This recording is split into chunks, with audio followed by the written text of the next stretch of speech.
এই বাড়ির সব কাজ আমাকে করতে হয়। একটা গাধার মেয়ে আছে যে সারাদিন মোবাইল টিপে, আমাকে একটুও সাহায্য করে না।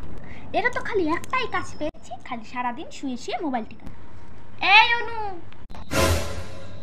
আমার হাতে হাতে তো একটু কাজ করে দিতে পারিস? আচ্ছা মা, আমি কাজ করে দেব। তুমি আগে অনলাইনে শাড়িটা দেখো। কি দেখাবি? উমা, সুন্দর। পছন্দ হয়েছে তোমার? হ্যাঁ, পছন্দ হয়েছে। তা বলি শাড়িটার দাম কত রে?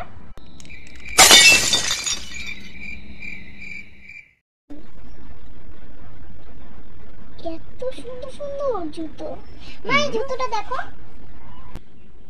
এই জুতোটা ভালো লাগছে? খুব সুন্দর। মা, আমাকে একটা কিনে দাও না। তা জুতোটার দাম কত রে? বেশি না, মাত্র 4000 টাকা। কি? এই শেষমেশ জুতোর দাম 4000 টাকা? কেন, জুতোটা ভালো না? এই চুপ কর। সাধারণ একটা জুতো, তার দাম নাকি 4000 টাকা। তা বলে তোর বাবা দিন রাত কাজ করে মাথার ঘাম পায়ে ফালিয়ে টাকা উপার্জন করে, আর তার শেষে কিনা তুই 4000 টাকা দিয়ে সাথে জুতো কিনলি?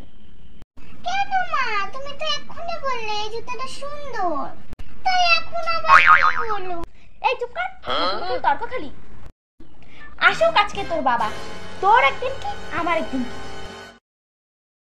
এই অনু, এই হ্যাঁ, তুই এত কি ভাবছিলি রে? তার ড্রেসটার দাম কত?